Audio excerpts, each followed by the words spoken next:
to episode 11 of the Level Up Your Wealth podcast. I'm one of your hosts, Marcus Howard, joined by Mario and Jonathan. Mario, please introduce yourself and excited to talk to you about education, Jonathan.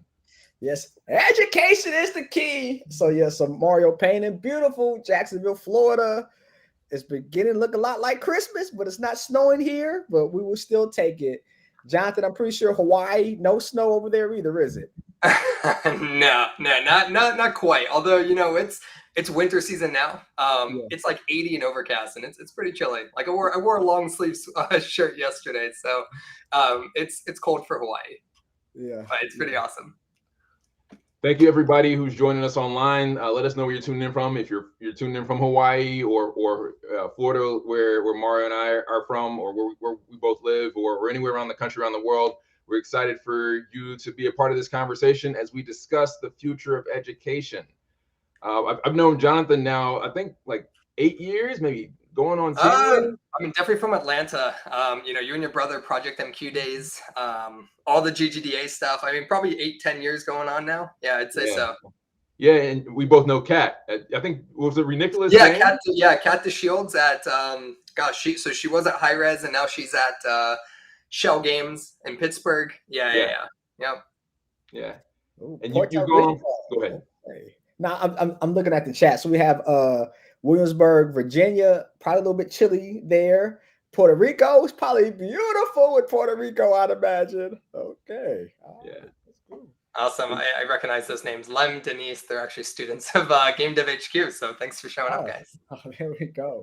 Okay. Can you do a quick intro for people who aren't familiar with Game Dev HQ about what it is and how you got inspired to do that? Because you started in game development and now you run your own company. Well, a separate Yeah. So my name is Jonathan Weinberger. I'm the CEO of Game Dev HQ. I wasn't always in the training space, although I have been training software engineers and Unity developers since like 2010. But I'm a self-taught software engineer. Got started programming, video games by building RuneScape private servers. I was a huge MMORPG fan. Got my first introduction to like Java coding when I was like 14, 15 years old. And then I started picking up Unity pretty much the day it became free. Which was the initial release version of like 2.6, like 15 years ago with Unity. So I pretty much obsessed with it, got super addicted to like writing code and understanding how things work. I was a terrible student through school. So, going the traditional CS route wasn't really an option for me. And society kept telling me I had to do that. And I truthfully just kind of gave it my middle finger the entire way through, paved my own path. And then now I kind of full time Game Dev HQ, we help non-traditional tech backgrounds break into tech every single day, from hospitality workers, bartenders, hotel staff, people that have never written a single line of code, to documenting and demonstrating more knowledge than any four-year college grad would ever think to in a matter of weeks. So it's been pretty exciting. How when I was in college, I did C++ and a little bit of COBOL. Yeah, little dangerous, right? But how easy is it to actually go from not knowing anything about tech to writing code? And then the process through the schooling, is it a year-long process, 9 months? Kind of walk us through that process. Yeah, so that's a great question. So coding can be really daunting for people who've never done it before. But I think, I see some students in this room here. I think they would agree that we've broken it down to where we make, like, my job is to make technical topics make sense for you. And the thing I tell all my students is I strive to help you unlock that eureka moment where things just click. If you ask me to put like how can someone with no programming experience just start doing this? What's that process like? Truthfully, if you have a desire and a passion to learn technology, like that's where we can strive and we can accelerate your learning. You have to want to learn. The secret to becoming a great software engineer is actually not the ability to learn technical topics. It's the ability to communicate. That's what gets you hired in this industry. Anyone can train you to be a better dev, but they can't train you necessarily not to be a jerk or have passion and excitement for what you do. So it's like, if you're excited about learning, the benefit of like Game Dev HQ and everything that we've built is we use game development as a gateway to software engineering. And so while the $200 billion games industry is amazing, and it's way more fun to program and build video games than it is to build like accounting software, Java applet software, or C++ console stuff, The reality, though, is that skill set, it carries over seamlessly to the enterprise world, but we leverage the learning and the accelerated growth through video games. Yeah, I saw the same thing, you know, as John mentioned, my brother and I used to have a platform and a community for indie game developers and indie game fans. And I, unfortunately, because game discovery is still broken, because we weren't able to scale the solution we had that was working. I saw a developer here in Florida who was a solo dev working on his own game, had a retro kind of theme to it. It was kind of like a Metroidvania, right? Castlevania, Metroid type game. And he wasn't able to get the audience that he needed to support his game. And so he basically quit building games, but the skill set allowed him to almost immediately get started as a full-time, like non-gaming software developer. It's 100% transferable. Yeah. And that's the languages we work with, right? So Unity, C#, you got Unreal, C++. C++ today is still one of the most popular programming languages around. Custom game studios all the time are using it. Like you have like Naughty Dog, Rockstar, EA. They all still use their C++ game engines. But there's thousands of opportunities. Right now, the XR industry, virtual reality and augmented reality, it's the fastest growing $1 trillion marketplace in existence right now. And it's all 80% of that is powered by Unity and C#. And so the colleges can't even keep up. They're 7 to 11 years behind on being able to deliver curriculum for that. And we built out a 2022 XR interaction like work path or workforce development pathway for that tech, because it's so changing. It changes every 2 weeks right now. But it's a really exciting way to get involved in tech. And if you've ever really, it's just a passion for learning. Mario, you mentioned something about like how long or something. Yeah. I believe if you were to spend 20 hours on any type of subject, you might not be this most amazing expert, but it would give you enough to figure out, is this something that I actually want to pursue deeper? And the way our program is structured is if you're just consistently doing this 2 hours a day, that's a minimum it takes, 2 hours a day, do that consistently for the next 6 to 8 months, and I promise you're going to have a career change, because you will be this qualified engineer. It's all about consistency, and it's all about a desire to like want to learn this stuff. 2 hours a day. Wow. 2 hours a day. 2 hours a day keeps a doctor away, I guess, right? Yeah, right. Exactly. You'd be amazed. You'd be amazed what our students are capable of in a matter of weeks when they're going through this. Can you talk about the earning potential for that, right? That 6 to 8 month period? What does that look like? Yeah. So there's industry standards, and then there's what we report. So this year for just 2023 alone, like Game Dev HQ students, every time a student gets hired, they submit a reporting form for us. This year we're at $88,000 starting salary. Wow. And most of these students, they come from hospitality, bartending backgrounds. They didn't come from an IT background. They don't have CS degrees. That data gets a little skewed when you factor in some of the California hires. The California hires, I mean, they're 96 to 130. Some of them got like 155K offers this year doing crazy XR stuff. But typically what we saw in like 2020, 2021 was this baseline of 50 to 60K. That baseline has increased this year to where I don't think I saw anything come in under 65, 68,000 this year. And the demand for engineers, I mean, we need I think it's like 1 million engineers in just the United States by 2025, according to like the whole Bureau of Labor.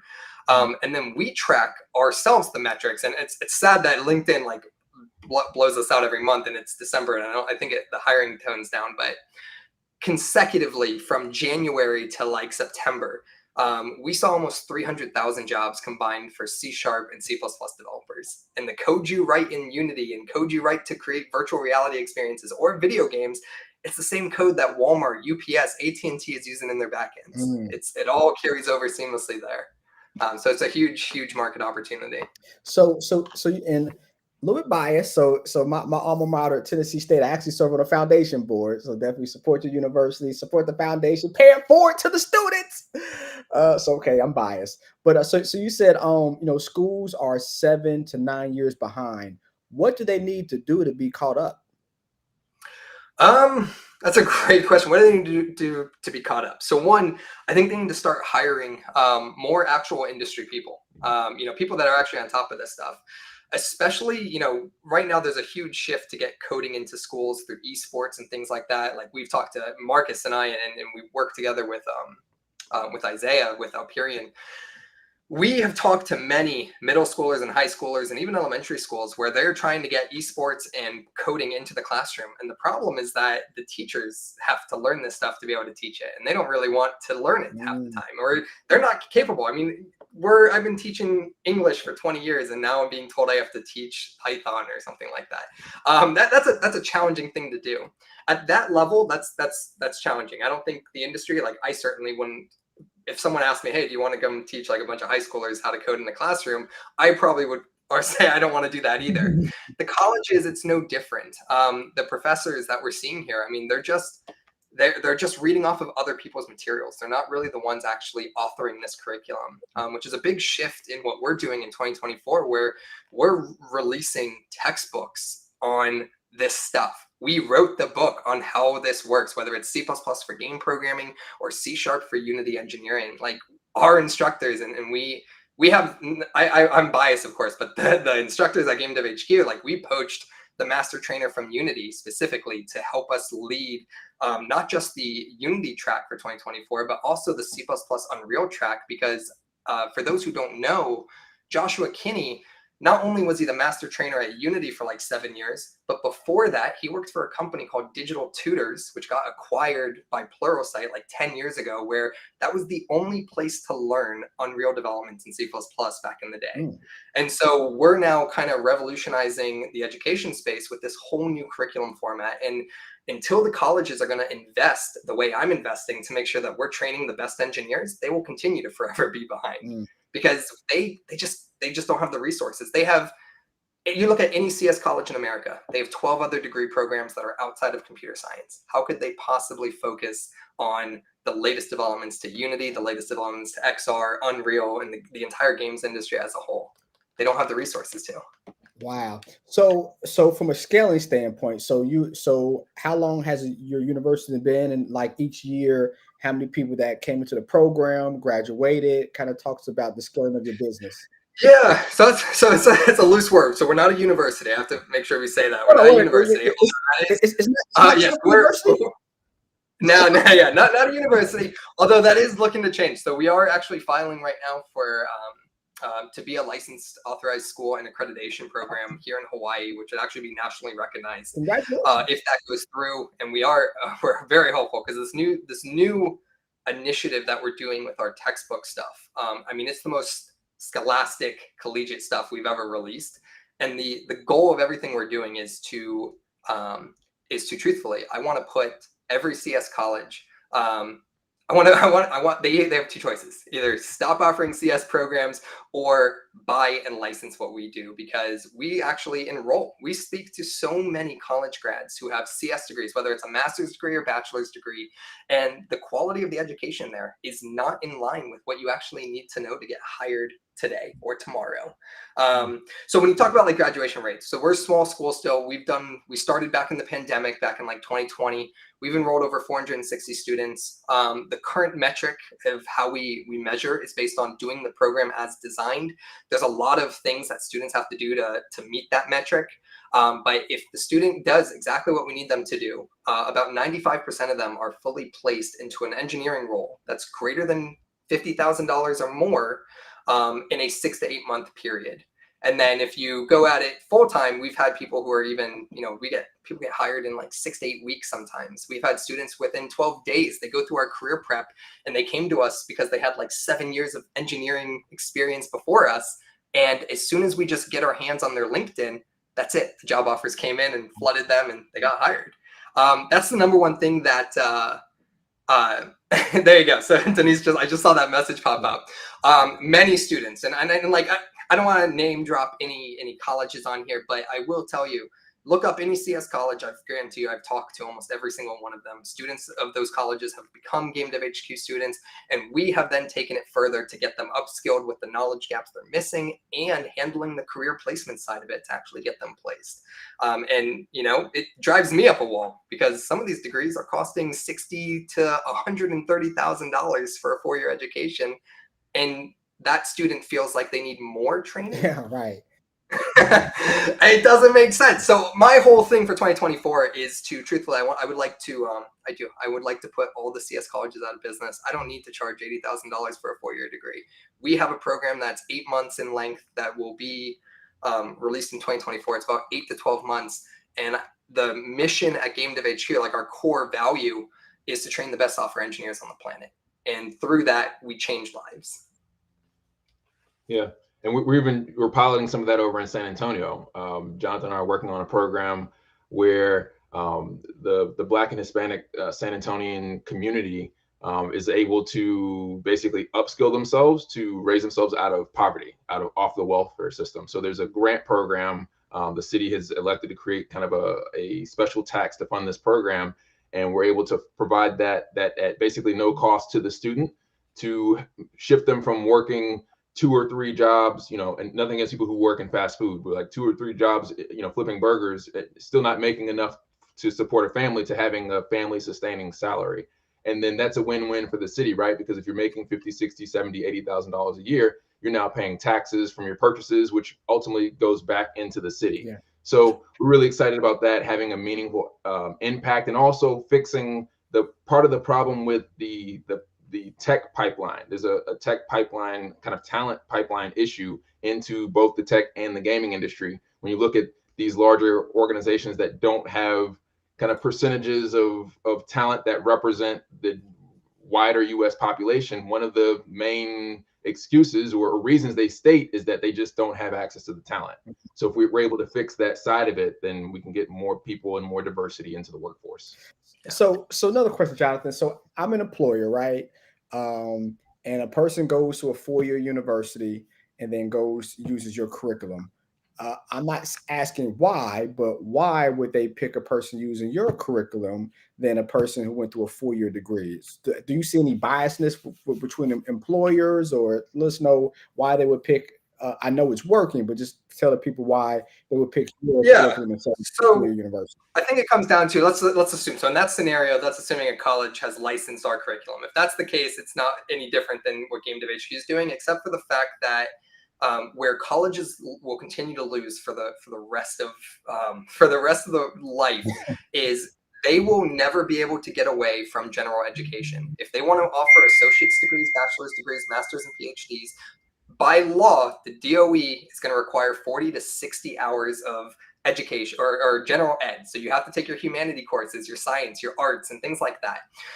So if you know what you want to do already, we're positioning ourselves more as a college alternative now. So you can skip all the gen ed and just focus on this super narrow structured track where you're going to learn what you actually need to learn to get hired, which doesn't necessarily relate to always what you want to learn.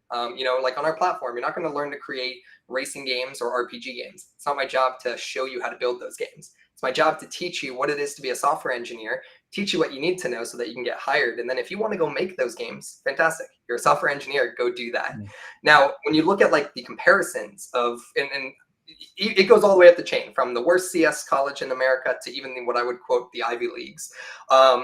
When you look at one of their students compared to us, there's a few things that you're going to find. One, they have this degree, which is great, but for the last 20 years, that degree has diminished. I trained Apple for 6 weeks when I was working at Unity, and I was in a room with the most intelligent people of my life. Harvard PhDs, MIT, Stanford computer science degrees from like 2003, 2006, people that worked on the original iPhone. And here I am, a GED, coming in to teach them C# and Unity. And I'm just like, you guys need me? It was awesome. I mean, it was great, but it showed how that degree was fascinating to have 20 years ago. Today, that's not really the case. When you look at a Game Dev HQ student, you're going to see 7 to 11 completed projects in a portfolio. It's completely documented. One of the things we love to brag about with our students is that they genuinely would demonstrate more knowledge in the next 6 to 12 weeks with us than any 4-year college grad would ever think to. College students have a dozen courses to focus on, and they only actually get about 2 years, if that, working on their actual skill. Versus our program is designed to fast track you. Here's what you need to know. Here's the portfolio projects we want you to build. And you just look like a developer. It's no longer a question of where did you go to school? It's, oh, wow, like when can you start? That's cool. That's great information. So take it a step further. The average person graduating makes about 48 to $60,000 on the high end, right? So tell me some success stories and like how happy your graduates are about landing jobs that's making more than the average person. Yeah, I mean, it's life changing. You know, what I mean, I can name drop some people. I mean, there's people in here right now, like Brian Stong, who was in here, who can tell you. I think he went from line cook to $70,000 in his first job. Wow. Um, I mean, this is a recurring story with Game Dev HQ. Another guy, a great guy example of this is Ethan Martin, who's really we highlight him all the time. He was a father of three, a bank teller, 40 hours a week, earning $15 an hour, and he had like 2 hours a day. And within 100 days, doing the consistency of what we needed him to do and teaching him how to strategically network with employers around him, within 100 days, he joined a VR startup, and he went from $15 an hour to 60K. 9 months later, once you get that first job, that is it. You are now part of this industry. And we'll actually help our students do this, where you get that first job making 60. That is the floor of this industry. 9 months later, he's now working for a VR medical company, doing six figures. Woo. And like that happens all the time. We have another example here in Hawaii locally. This guy, Austin McCrell, bartender for 9 years. And he went through this program, and he's now doing VR game development for a California company, fully remote here in Hawaii, making about $110,000 a year. Like that's the reality of this industry, and nobody cares where you went to school because schools are not even teaching the XR industry. Nonetheless, the XR industry is still updating. The Vision OS is not even released yet, and I'm pretty sure the only place you can learn it is either through Dilmar on YouTube or Game Dev HQ's XR pathway. So it's just we have the ability and the investment to just say we are going to make sure that our students are learning what they need to learn to stay relevant and to stay at the forefront. Why would you hire a Game Dev HQ grad over a college grad? It's because our students have practical engineering experience. They're actually doing what you need them to do. That's cool. Side question. What are your thoughts about what's going on with Unity right now? That was a good one. So okay, so we specialize. Dude, I've been a Unity user for like 15 years, man. I love Unity. If it wasn't for Unity, I would have never gotten into programming. I tried C++, I tried Unreal, too hard. 15 years ago, I couldn't do it. So I picked up Unity. C# was closer to Java, which is what RuneScape private servers were, and I fell in love with it. I've been a huge supporter for Unity. We've also partnered with them for years. They lit themselves on fire back in September. They definitely did. And, you know, we got trolled all over Reddit because I made a post defending them that Unity deserves to be profitable, which they do. Like, I wholeheartedly believe that as a company, they deserve to be profitable. Did they do this the right way in the way they did that? Absolutely not. Now, that being said, and I'll be honest, January of this year, I doubled down hard on Unity. I thought Unity was going to take over the world because even today, even though they lit themselves on fire back in September, the XR industry, the enterprise industry for games, and keep in mind, everything we do at Game Dev HQ, it's game development as a gateway to software engineering.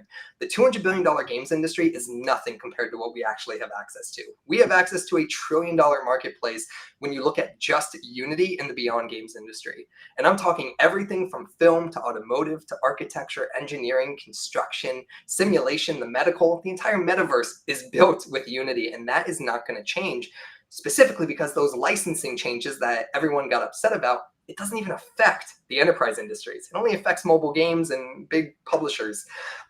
So when all that happened, everyone is up in arms. But I looked at it as, let me see how that's actually going to affect the employer who we just talked to that's adding 400 XR jobs to their roster.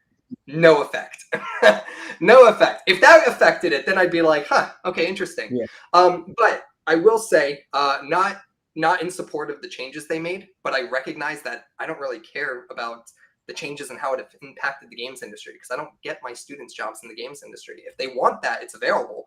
But I want my students working $50,000, $70,000 jobs, and Lockheed Martin's going to hire you all day long. And they do a whole bunch of defense simulation enterprise stuff that has nothing to do with those licensing changes. So when people ask, like, you know, what do I think of all that stuff? It's how you look at it. That being said, though, you know, we made some serious investments with instructors and a lot of developments going towards Unity. And when that happened in September, it was a wake-up call to us that we should diversify our students. Like, we already focus on the beyond games industry. Let's just conquer the entire beyond games industry. You know, Unreal Engine does a lot for the beyond games industry as well, from architecture to engineering to virtual film production.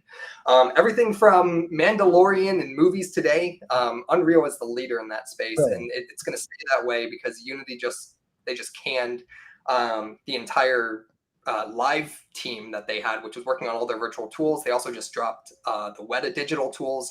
So Unreal is going to take the cake on that. But that being said, we made a pivot decision back in about June, before Unity even did this, that we were going to introduce our students to be engine agnostic. We were going to always plan to do C++ and Unreal in 2024.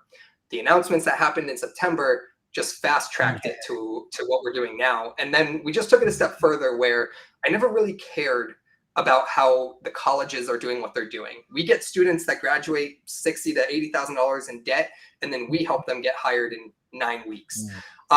It drives me nuts because I think it's ridiculous that they're not angry with their school. You know, they just paid all this money and they're in debt. But one of the things when we started noticing is the Ivy Leagues are slipping. It used to be one thing if you went to a great school. I'm not going to name drop specifics, but if you went to one of the Ivy League schools in the country, that's why you got hired, because they actually took the initiative to train you up the way you needed to, and they made sure that you got a job. And what we're seeing now is even the Ivy Leagues are slipping. Those students that are graduating are never going to be employed as software engineers because the fundamentals aren't even there. And so that's why we're now shifting everything we're doing to be this true college experience, true college alternative, because we're going to train the best engineers on the planet, and we're going to cut prices across the board to where these schools are either going to have to buy us or they're going to have to license the curriculum, because I promise you our students will get jobs over any four-year college grad any day here.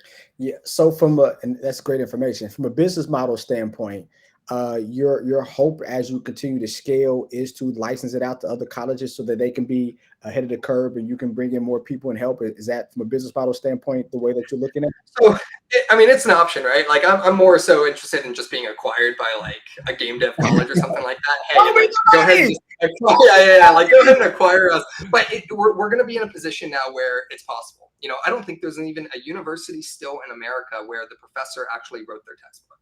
I don't think that exists anymore in the CS realm. They're still teaching off of 10, 15, 20-year-old textbooks, even at the Ivy Leagues. And we've talked to the Ivy Leagues, and it blows my mind how of the quality output that's coming out of there. And so we look at it as, okay, I'm going to just do what you guys do, and I'm going to do it 10 times better. We're going to author our own textbooks, and we're just going to have this narrow structure. While you guys continue to require general ed studies, I'm going to go ahead and I'm just going to create the best engineers that I know I can create.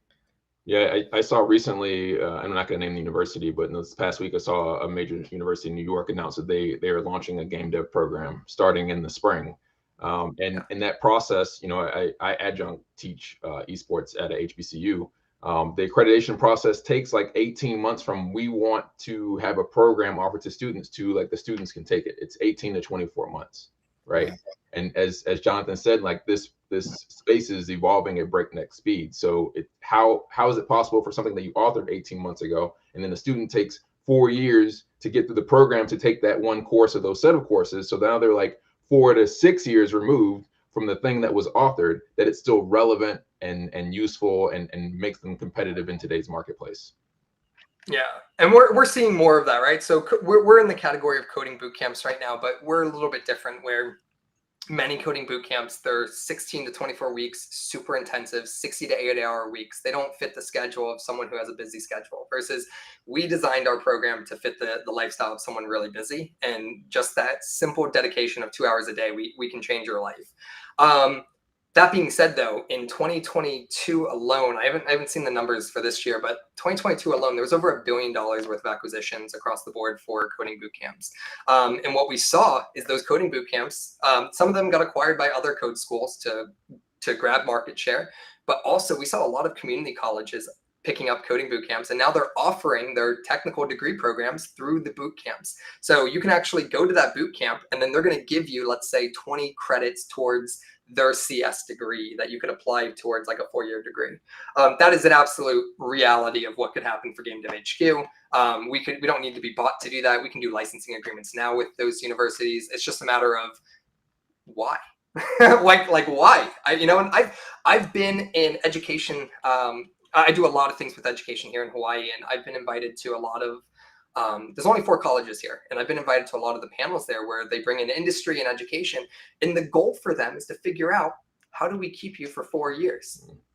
Why? Yeah. Why? Yeah. Oh my gosh! Like, no, I can get you upskilled and trained in 6 to 8 months and earning $70,000. I promise you that's the better route than going 4 years for this piece of paper, especially in a tech route. Yeah.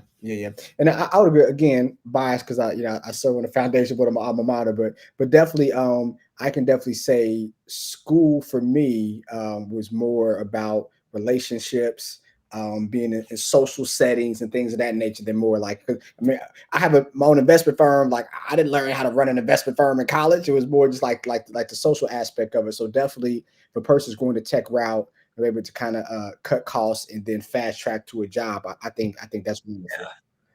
Yeah, and I think that's who it's for, right? It's for that. I didn't take the traditional college route. I couldn't get into the best schools, or any school for that matter. Like, I didn't finish high school, so I had to get a GED. My wife talks about this all the time.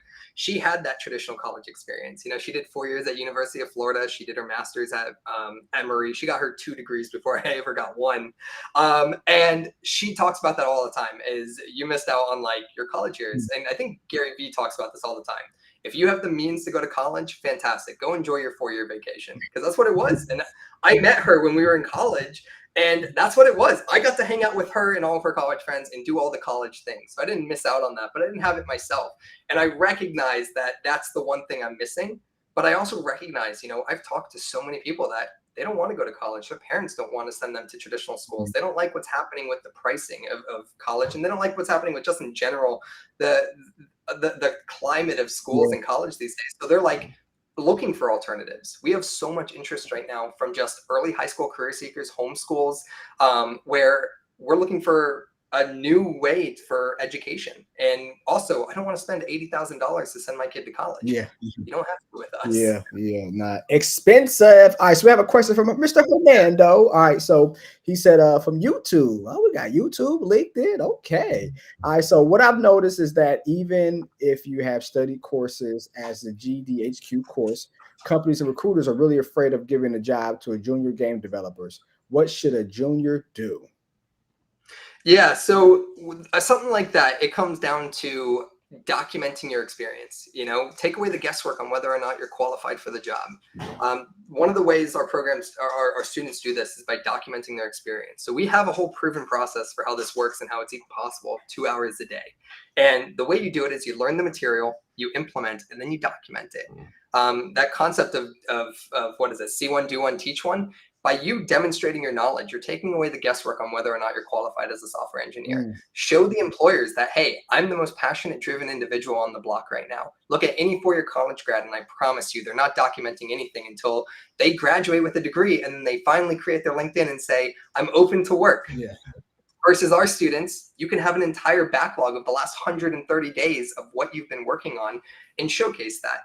A portfolio is also worth a million words to an employer. Being able to demonstrate the portfolio you have, highlight that you're a game developer and software engineer. Prove to the world that you can do what you say you want to do.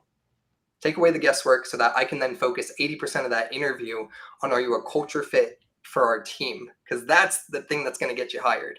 Anyone can train you to be a better dev. But if you can't communicate well, or if you have personality issues, like that's really where it comes down to. Like, even with the realm of AI today, people hire people, right? And it's going to stay that way. Yeah.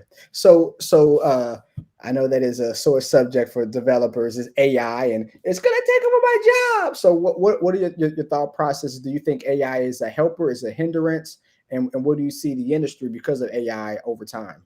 Before you do that, Jonathan, I think I saw it recently. It was a survey. GitHub users, like 86% of them used AI in some capacity in the last 12 months.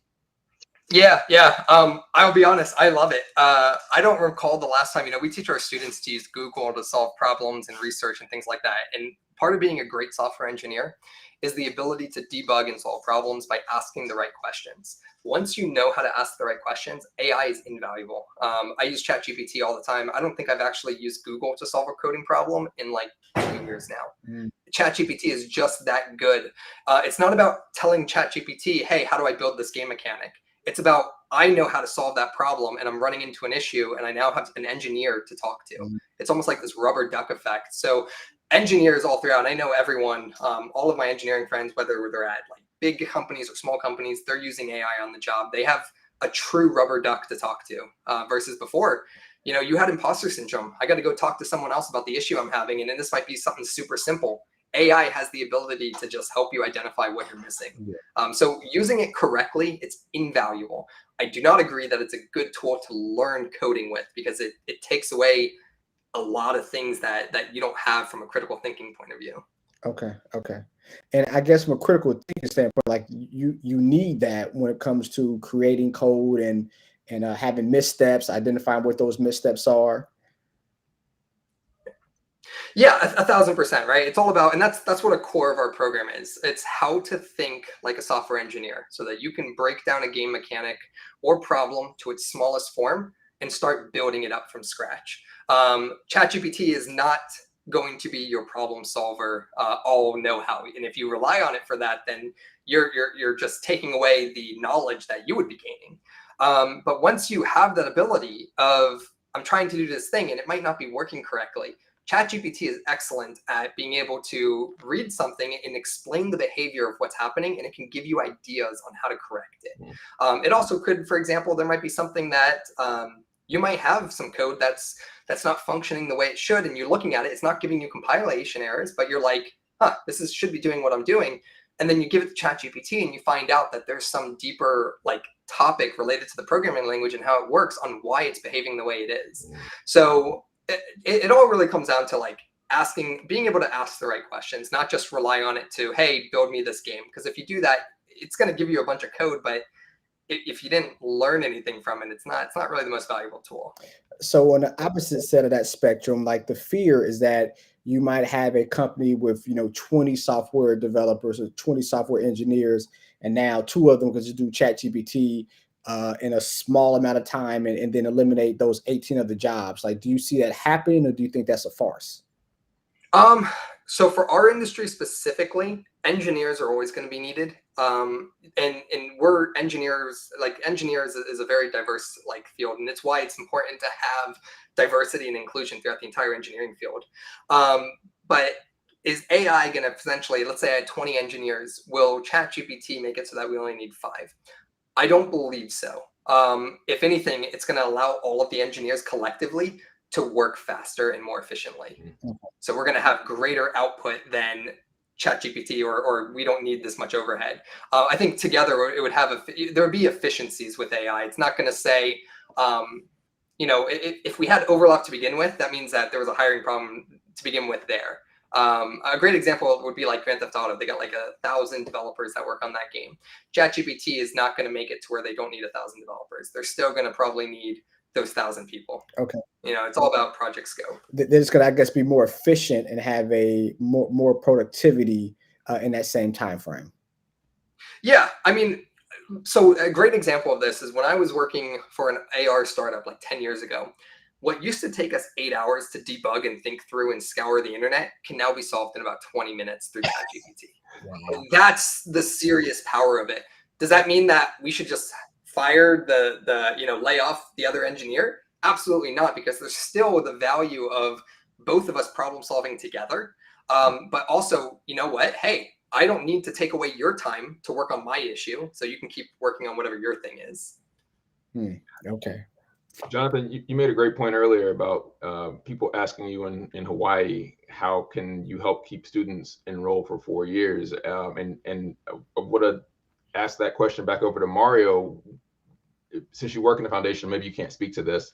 Do you know if the school is preparing for the enrollment cliff? I don't know if you're familiar with that, but because of the recession from 2006 to 2008, there was a 15% decrease in people born in people like students born or people born between 2006 and 2000 or after 2008. And that translates to over 18 years, a 15% decrease in the total number of people who can attend college. So what they're projecting is what they call the enrollment cliff by 2025, that there will be a 15% across the board decrease in total number of enrollable students. Wow. I mean, that's not surprising if that's the data for post 2006, post like 2008. I mean, I could definitely see that being a problem for a lot of the universities. I don't think it's going to affect us. Our enrollment numbers are just, we have more interest than we can actually serve right now. I think college alternative is going to continue to be on the climb, especially throughout the homeschool market. Price conscious parents is for sure. I mean, 2024 enrollment tuition data just came out for like the top Ivy League schools in the nation. And the cheapest of them was like $84,000. And the Ivy League of game dev colleges is $154,000 for 4 years. Gosh. That is ridiculous. Yeah. That is so crazy. Whereas $15,000 to $20,000, we will actually get you placed in a career, and we don't need the additional whatever they're charging you for 4 years there. It is so crazy. The enrollment cliff, though, and how I've seen schools here in Hawaii, for example, battling that, is schools are trying to figure out certificate programs now. So they are getting into like IT and cybersecurity certificates. So it's not a degree program, but it's a fast track 8 to 12 month thing that they hope you actually apply towards like a cybersecurity degree. And that's where they're going to lose, because that right there, that mindset is that you don't want them to finish or graduate early. You know, for us, if a student goes through our program and gets hired in 4 weeks, fantastic. I don't care if you finish the rest of the curriculum, because I know, and other engineers know this, that you're going to learn more in your first 90 days than you will ever learn through our 900 hours of curriculum. It's how the world works. But colleges, they will not let you graduate early. You are not eligible to start applying for a job yet until you finish and get that certificate or get these credits. If you take that job, you're not going to be eligible for our degree program. It's mind-blowing. It's so backwards. Yeah. Now to your point, from a model standpoint, the model allows a person to want to do your schooling because they're able to scale quicker from a job standpoint than not to spend that money. I mean, to answer your question, Marcus. So I know for us being an HBCU, and the whole kind of allure and the pump up of HBCUs, enrollment has went up the last few years, but if it's a cliff, it doesn't matter if you're HBCU or traditional, PWI, everybody's going to fall off that cliff. So I'd imagine when that happens, we're going to have some enrollment troubles as well, or at least a decrease. I don't say troubles, but a decrease. Yeah. So I mean, and here's another thing. So like we tracked, like we did a ton of research with the current institutions that we target as like, these are quote unquote the best CS colleges in America, and what we are trying to create as like a replacement alternative. And a lot of these schools, like it's insane, the enrollment numbers that they do. They are in the tens of thousands on some of them. But two, this faculty that they have, their payroll on an annual basis can be in the hundreds of millions of dollars, versus our payroll is significantly not that. It's also why we don't need $80,000 to $120,000 for your tuition. And that right there, we can operate efficiently and lean, and we will never be the scale of a traditional college. Yeah. I don't know if you guys know this. There is one university I'll name drop. They're a really well-respected one. It's called SCAD, Savannah College of Art and Design. Yeah. They're great design school, great game dev school. They are they're now over $100,000 a year for their 4-year program. But I also had no idea that they are literally a global institution that they enroll like 20, 30,000 people a year from all over the US. And that's insane when you look at the numbers of that across the board of 100,000 for a 4-year education. Yeah. And they're an art school. Yeah. Are there really that many art related field jobs in the United States for this? And their expenses are high, and their enrollment is so high because they have to maintain that. Yeah.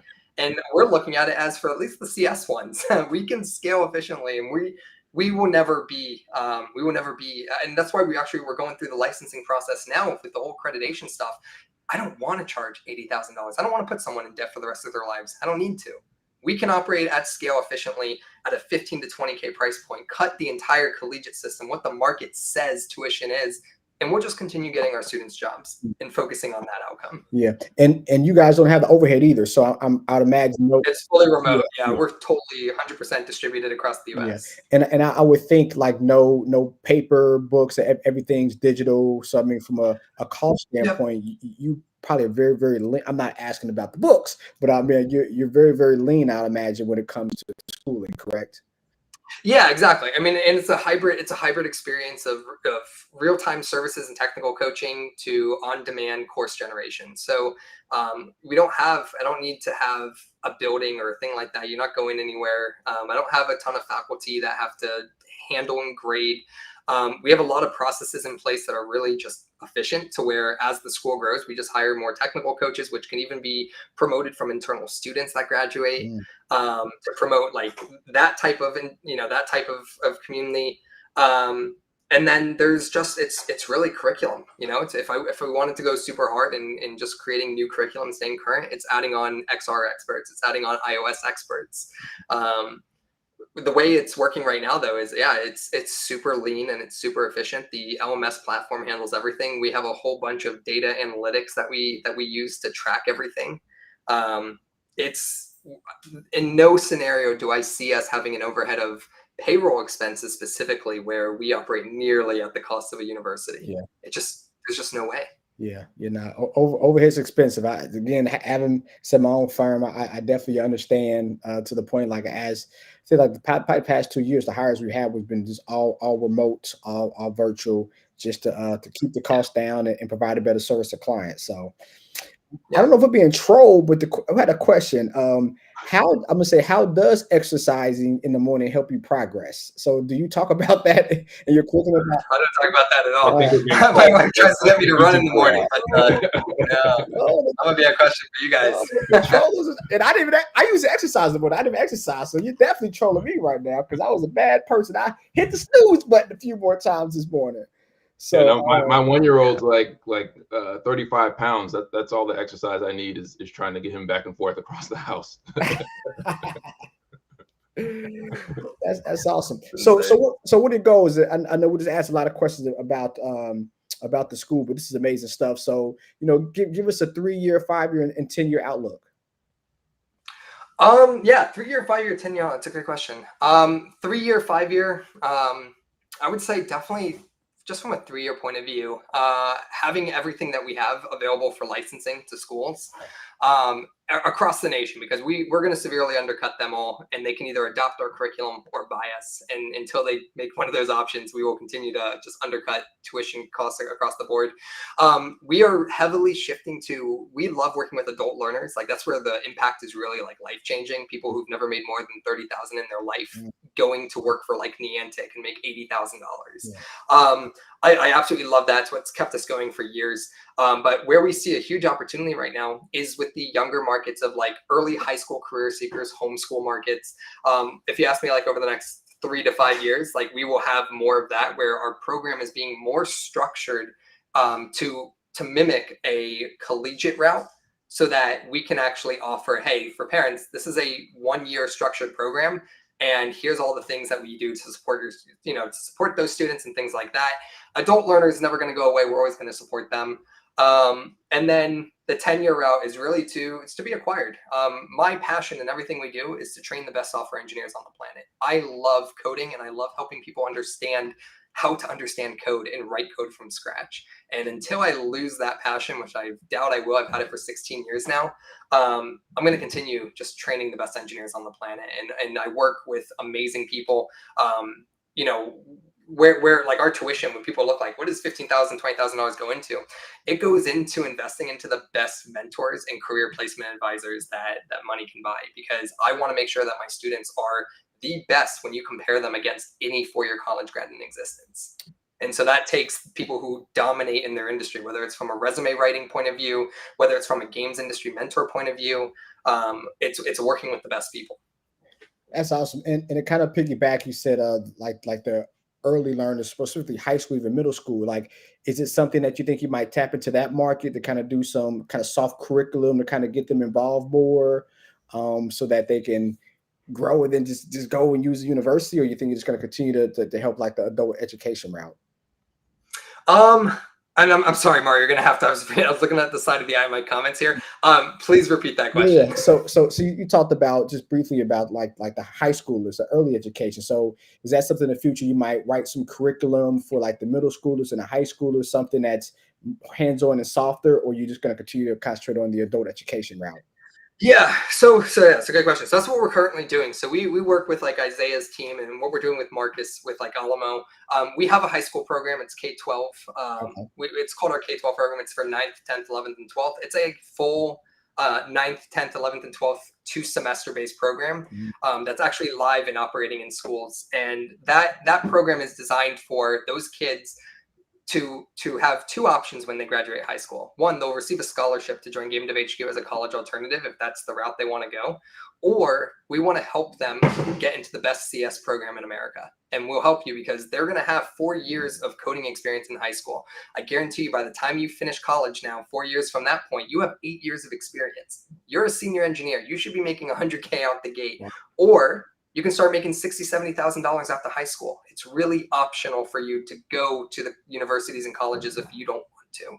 Because what we'll do is we're going to take the 4 years that you just spent in high school programming video games through our 101, 102 series, and we're then going to put you on our extensive, aggressive track of engineering, and we're going to just start working with you from a career point of view. We're going to put you with our resume team. We're going to put you with our career team, and we're actually just going to start getting you interviews and going that route because why wait 4 years for this? You're ready now. So that sounds more like correct me if I'm wrong, but like more like a vocational school. Yeah. Okay. That's exactly what that's how the state views us. That's what we're filing for. We're going to be a vocational school. So that's the difference between vocational as well as like when you look at like what's recognized by the Department of Education, you have vocational schools and then you have degree granting schools. We will never be a degree granting school because degree granting schools require 40 hours of that general education, and not a chance are we going to have humanity services at Game Dev HQ or anything like that. But what it does that class, man.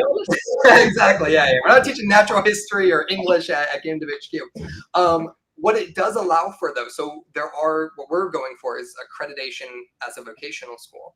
And what that allows us to do is we can actually then go up to University of Hawaii or other colleges and we can partner with them and say, hey, these students just went through our program and this would qualify for, say, 26 credits towards your CS degree. Would you accept them? And if you do, then we're going to promote that upon graduation of us, they could actually continue their education with University of Hawaii or whatever universities we want to work with. It makes it easier to establish those relationships once you get the accreditation. Okay. How long is the accreditation process? Long. It's long, except for fingers crossed in Hawaii. Hawaii's laziness and just general like vibe here might be the reason it happens as early as like Q2 of 2024. Okay. Wow. Okay. Yeah. There's a lot of less strict protocols here in Hawaii compared to, we looked at filing in Delaware and California and Florida, and man, the hoops would have taken like 2-3 years. Hawaii though, like 6 months. Wow. Yeah, that's interesting. I know at our university we was going through accreditation. It was about 1.5 years, and it was just I'm not gonna say it was a mess, but it was tedious. I'll just say that. Yeah, it is. Yeah. So we're I recommend anyone who wants to do that, right? Like work with a post-secondary consultant, and they do all the stuff for us. They helped us build, like, we have a whole, it's crazy. I was just showing my wife it the other day. We just received our catalog, which is like what universities showcase all their program policies and programs. And like, we had to package it up to look like a school. And man, it is cool. It's really cool. I mean, we're really excited about looking more collegiate to like the younger audience. Okay. Jonathan, as you prepare this shift for the business, have you considered tracking like time to employment, or rather like time to earn back the expense of tuition as like a key time to earn back tuition? So realistically, looking at it just this year alone, we're at $88,000 for your starting salary. So it's only $15,000 to $21,000 depending on scholarships available to go through our program. Within 3-4 months, your tuition is covered from a salary point of view. Most students pay off their tuition within a year. So like a lot of students will get hired at the 6-month to 8-month point, and then they actually don't have their first payments with our lenders until like 4 months later. And so during that time, you can just pay double. If your payment was $300, pay $600. Like you're making $80,000, you can afford $600. It's less than 10% of what you're making. Pay that thing off in a year and take care of it. Do you have like a financial literacy, like coaching to the students? Because if someone's working a minimum wage job and then all of a sudden they start making an $80,000 salary, how are they mentally prepared to make that shift? Right. I remember when I graduated, I was like, oh, I was working at Georgia Southern. I was making $36,000 a year. And then I started as a software developer here in Florida. I can tell you, I did not pay off my student loans.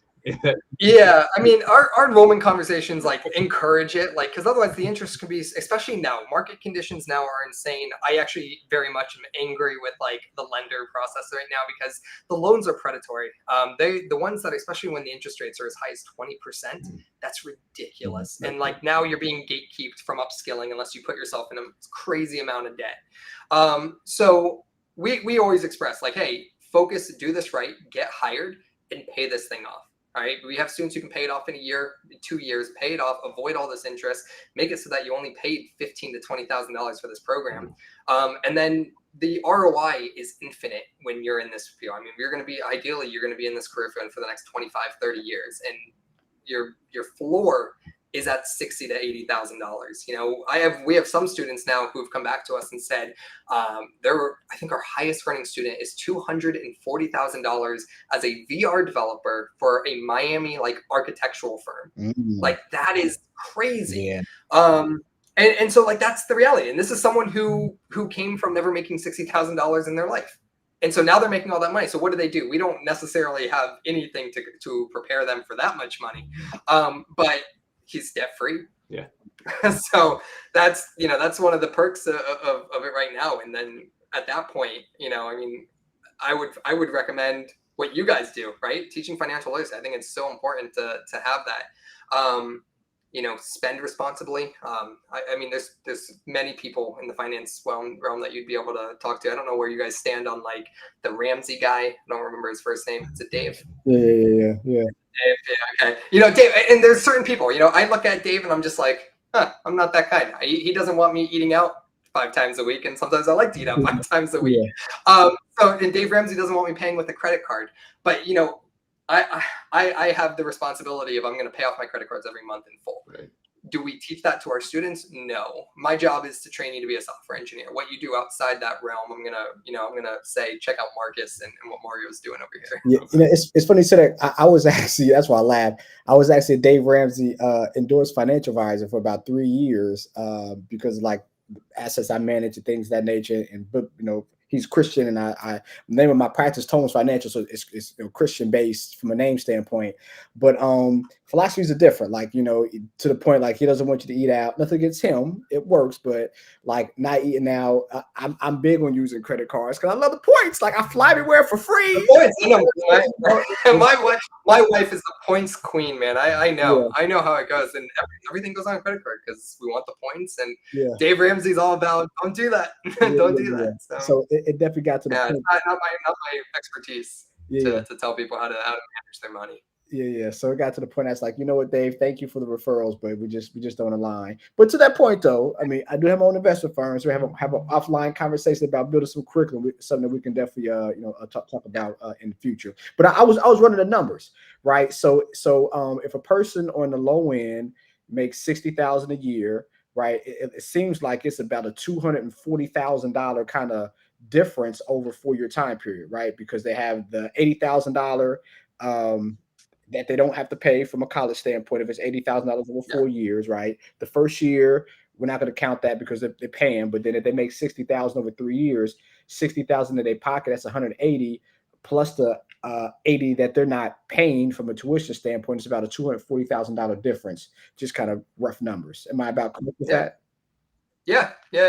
And we're talking most of our students' average tuition is like $15,000. Yeah. Yeah.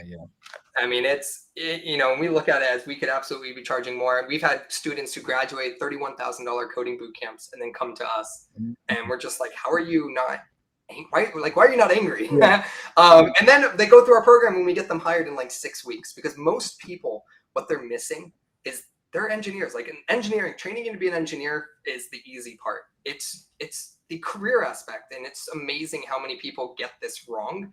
And it's something that we've specialized in for years, which is understanding how LinkedIn works and understanding how to actually get hired and how to go through the technical process in the interviews. That's where the value of what Game Dev HQ brings. And we look at it as it is a great value for what it is. I don't need to price gauge and do everything like that. We run a wildly great, successful, profitable company.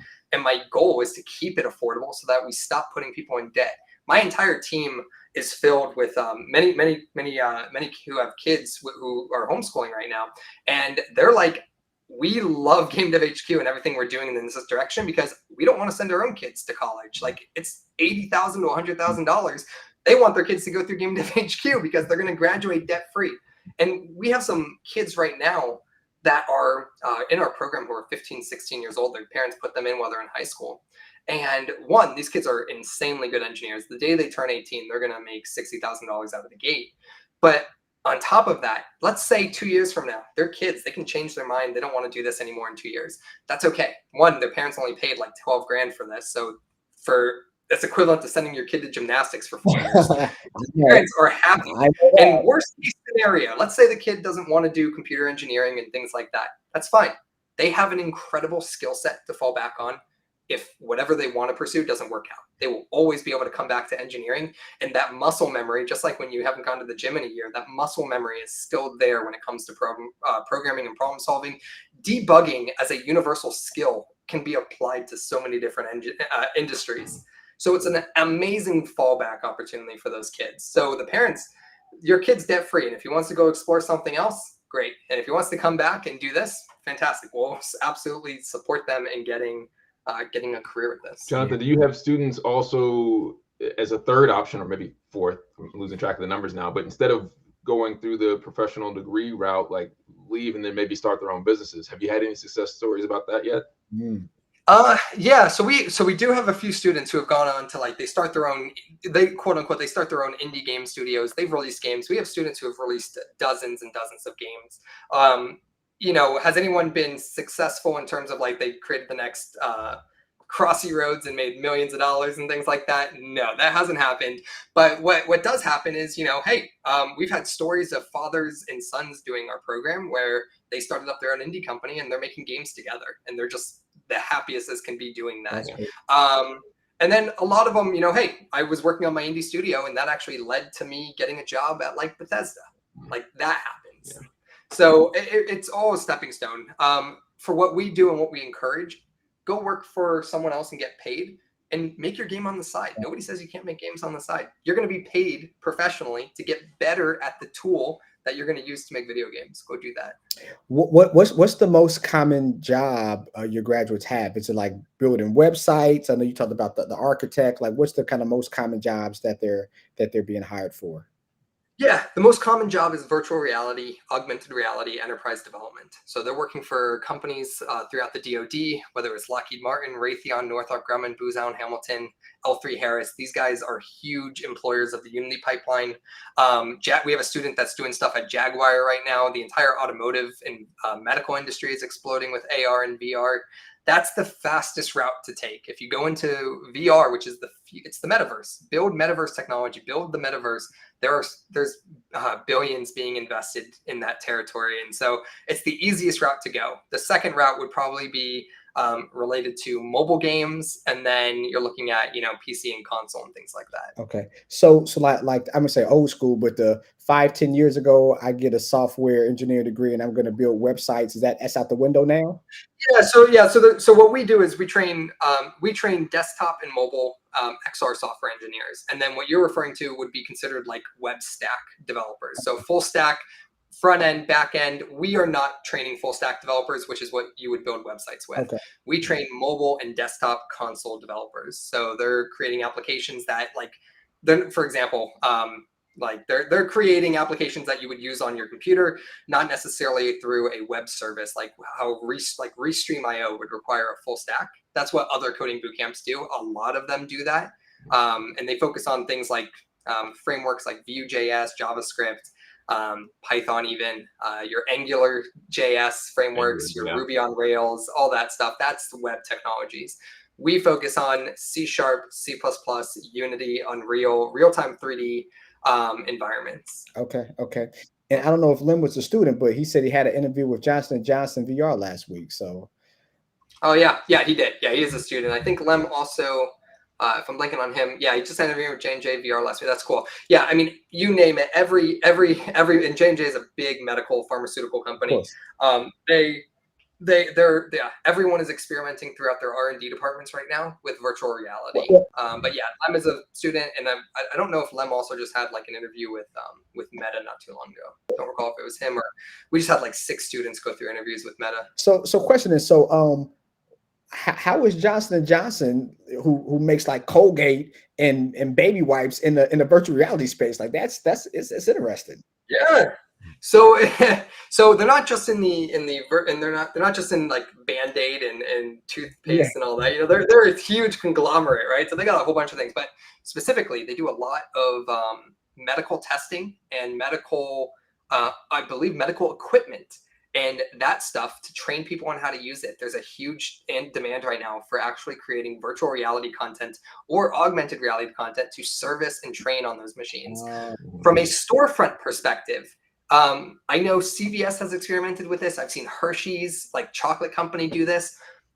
These store displays, you ever walk into like a convenience store, grocery store, and they have store displays of products? You can actually now build those in virtual reality and do fast iteration testing of these designs. And you can actually experiment it. You could walk down the halls and see, does that product display catch my eye? And the best way to see examples of this is through the National Association for Convenience Stores. It's the NACS convention that happens in Vegas. You will see this year entire XR displays dedicated to how they're like experimenting with branding in XR. It's massive. You name it. Every industry has a potential for XR use. We had a question coming from Victor. He wants to know if you've considered a game consulting firm. Yes. So we've done some consulting and we've done some training with some DoD partners. So Victor, if you work for like a company that's trying to do DoD, we do training and then we also help source talent for you guys. So we can place like our students engineering on it. We've done some consulting work in the past. Yeah, Ralph Lauren has a full VR store. Now I'm thinking, you think about like storefronts, how much it costs to kind of build a storefront. So if you kind of have it sourced and use case scenarios already created before you actually build it, it has to save companies a lot of money. So it's millions. It's millions in product development and testing and everything like that. I mean, look at the automotive industry. I think BMW said they saved like $500,000 by transitioning their production pipeline of how they design cars into Unity. Like it was like a huge, ridiculous cost savings because everything's virtual. Digital twins is also a rapid growing industry where we're seeing airports now create replicas of themselves in a 1-to-1 dimensional scale in VR so that they can do what is it called? They want to improve processes and like efficiencies throughout airports. They're saving millions of dollars by doing it virtually. And then through the power of AI, you can do simulation testing. I can put 1 billion people through my airport in about 5 minutes and see where my inefficiency bottlenecks are. Yeah, well, for a person that has TSA pre-check, they need to help. They need to work that out. Yeah, exactly. So we're seeing it all over, and now cities and municipalities across the nation, they're like duplicating their cities. Like Orlando is just created an XR city where they're now using it for urban development and all sorts of stuff. Hawaii here is looking at it from a point of how do we save Waikiki. Because by 20 years, like our Waikiki beachfront is going to be completely gone. So they're experimenting. Okay, wow, let's simulate what's going to happen in 20 years. And they can create all these different weather conditions, how the ocean's going to affect it. Unity and Unreal are capable of complete physics simulations. And so we don't have to just wait and see what's going to happen. Let's get this simulated now and see how we can actually prevent it? How many sandbags do we have to put out to slow this? Right. Wow, that's amazing. Oh, that blew my mind. Okay. I know one thing though. I'm definitely happy about the Apple headset that's coming out next year. So yeah. That's a big step for XR. When you get Apple's endorsement into the XR realm, I'm sure that was actually a sigh of relief from Mark Zuckerberg, because when he went all in on this, and that had to have been terrifying. And now you have Apple coming on the scene, who is known for making amazing products, and they're probably going to have the best headset in the market. Yeah, probably. Yeah. I was telling Marcus on a previous podcast we did, I was actually very, very close to buying land in the metaverse. Then of course everything crashed last year. I'm happy I didn't. So man, I might want to revisit it now. Yeah. Be careful with that. The whole world of like NFTs and stuff, that's all dicey, and land in the metaverse is being generous. Yeah, but the problem with that is like, you buy something in this metaverse, and then there's nothing stopping me from just replicating it. And now I also have that land, and it's I don't know, it's dicey. But Ready Player One wise, we're definitely getting close to that. There's a company called Ready Player Me, which allows you to create digital avatars and put them into every gaming experience in existence, and it's really cool. They've come a long way. But it's the step closer to where we will be shopping and playing with our own avatars, and it's going to be pretty cool. Oh boy, scary stuff, but at the same time, fun stuff though. I know. Yeah, the future is insane for what's happening, and there's out of 1 million jobs needed by 2025 for software engineers, there's maybe 300,000 qualified for them right now, and most of them are already employed. There is such a shortage that there is so much demand for the metaverse right now that we don't have enough people who can build it. Facebook is still hiring like 3,000 people between now and 2025 to just build content for their Horizon stuff. So like with the short, what's going to happen? Like, is it just, it's not going to just fall apart. So it's going to be a longer time frame for things to get created. Is that what's? Yeah, it's going to be a longer time frame. And this is not just a US problem. This is a global problem. There is a global shortage of engineers. You got other first world countries who also have this problem. America has a different problem right now where things are just ridiculously priced. Like, in order to be quote unquote livable as a software engineer, the standard now is 100K. And you can still go to Germany, or you can still go to Japan, other first world nations. Their senior engineers are making like 85,000. It is still reasonable. Only in America does a $400,000 salary as an engineer exist, because tech culture in Silicon Valley, they have like ruined America for tech. And it leads to a lot of the stuff we saw in all the layoffs, all the crazy layoffs we saw.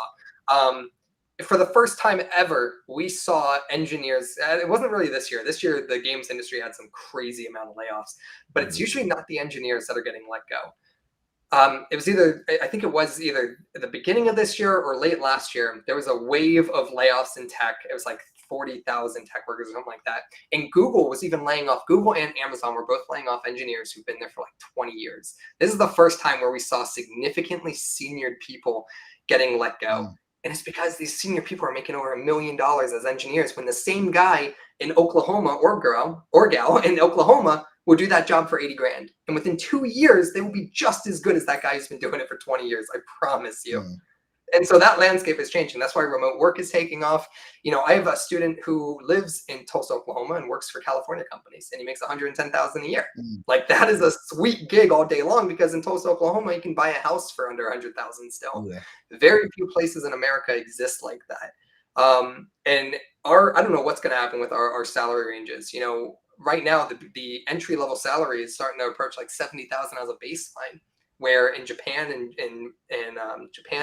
Germany, I can get a really good engineer, or even in London, I can get a really good engineer that's a senior for 75. Wow. And so we're going to start to see some interesting shifts in that place.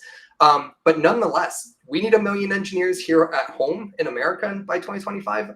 So does Germany. So does the rest of the world. Everyone needs their own engineers. There's a huge opportunity throughout, like, populations like Vietnam, the Philippines, Nigeria. Like, these places also have the same engineering problems to solve through technology that we do. So they don't have engineers. engineers, and they can't afford the US engineers. So they need to train up theirs. And that's what Unity is doing now. Is Unity is working with governments across like the Middle East right now to upskill talent for their local communities. So you think companies will actually start decreasing salaries or having a salary freeze because of the markup in salaries? I don't think it's a salary freeze. I think it's going to be we're going to go ahead and start considering software engineers from Detroit versus software engineers here in Silicon Valley. Okay. Because a Detroit software engineer, I can get someone for 60 grand, and they'll grow with our company over the next 5-10 years, and they'll be happy making 130. The person who lives in Palo Alto, I got to pay them $250,000 over the next 5 years in order for them to stay here. Yeah. So we're going to see a big shift of where is it affordable to live. We're going to see, I mean, we're already seeing that. So like I from a financial literacy point of view, I'm obsessed with real estate, but like the big places we see people moving to for affordability are places like Kansas City, Oklahoma. We see Toledo, Ohio, and Detroit, Michigan. These are the only places left in America where you can probably purchase a home for sub 100. Outside of that, you are screwed. Yeah. I mean, the interest rates, the housing market. If you want to live in a populated city, you got to go to where it's still affordable. And we're seeing people exit California, people exiting Florida, people exiting Atlanta to start moving to Ohio and Detroit. And so I have no problem hiring an engineer from there, because in this field, I know that by working professionally, you're going to learn more than any other college or institution, or even I myself could teach you. So it's not a matter of do you have the skills, it's are you ready to learn? And if you have the desire and passion to work, then great, you'll be the best engineer I have. And if it takes 2-3 years, it doesn't matter. I'm going to save myself hundreds of thousands of dollars. Yeah. You're going to have a great life and living in lifestyle with that salary. And I can still stay in California if I want to keep my company here. Okay. Yeah. And if I have many engineers, I can scale as well, because I had them at a lot at a lower price, lower salary. I mean, okay. Yeah, that's interesting, because there's a big debate now about kind of ending hybrid work and the kind of mandating the return to work. But what you're saying is like that's not fiscally sustainable. So and you look at the roles who's being forced to come back. I talk to engineers at like all these top companies all the time, because we get a lot of feedback from them. They're working from home. The good engineers, the quote unquote engineers, you're not going to be asked to go back into the office. And if you are, it's going to be like 2 days a week, maybe. Some of them are, like I have a friend at Google who was asked, so he was actually living here temporarily in Hawaii, and he was actually forced to move back close to the office, because he does have to go in there now 2 days a week. But the way it's working across these big companies, and it's managerial discretion. So while he had to move back here, he has another friend who's still here because his boss was like, hey, you're getting your stuff done. I'm not going to force you to move back here. It really comes down to productivity. And like, that's I don't even know. It's a double-edged sword for some people, because I've been a remote worker for like 10 years now. And I love it. I can never go back to the office, but I also do recognize that there are people who work better in a collaborative environment, and, you know, they don't have the ability to set like boundaries and that goal of I'm in work mode and I need to get stuff done. So I don't know what the issue, I don't know how to solve that problem, but the answer for tech is not bring all the engineers in-house, because what you're going to do is you just lost now your 10-year engineer. I promise you, if a company in Oklahoma will offer him $100,000 base, he will happily switch to that company for the freedom and flexibility to work remotely, to spend more time with his kids. Don't make me sit in traffic for an hour. Yeah. It's burn productivity. Yeah. Well, Jonathan, this has been awesome. Thank you for sharing all these insights. This was fun. Thanks for the invite, Marcus. Really appreciate it. Yeah, but before we go, if you'll pick someone, not the person who's been steadily trolling us for the last. I see it. Someone else who either asked great questions or had a really inspiring comment. We want to gift them. I found this on the web for check it out. Okay. The one that stuck out to me was the comment about Game Dev has a degree and Game Dev HQ is better, was Denise. Excellent. Thanks, Denise. Well, you have earned a gift, 2 gifts. You get a digital copy of The Relaxed Investor from Mario, and a digital copy of Innovate Gaming and Esports. I will send that to you. If we're not connected on LinkedIn, I'll work with Jonathan to get connected with you so we can get those over to you. And then Cool. Thanks, Jonathan, Marcus. before we go, can you let everybody know where they can find you and support you? And Yeah, of course. LinkedIn's always an open door. You can find me on LinkedIn. You can just search Game Dev HQ. You can find us on gamedevhq.com. And if you are interested in learning to code or sending your kids through us as a college alternative experience, you can chat with our enrollment team. Excellent. Cool. Mario, where can people find you and support you? Yeah, very easy. At Painful Profits, or Google my name, Mario Payne, but at Painful Profits. I'm almost at 11,000 subs on Instagram, so somebody likes us. So follow us. We do some great content about the market on a day-to-day basis. The good stocks, the bad stocks, and the ugly stocks. But definitely give us a follow. We're definitely here to help. Excellent. And then that's it for season 2. This is actually the season 2 finale. We're closing out the year. We'll kick back up, boot back up in January 4th on Thursday. We're bringing back Amir Satvat as our first guest for season 3. So we'll see you in 3 weeks. If we don't see you before then, thank you for your support of season 2. Have a happy holidays and a happy new year. Yep. See you later.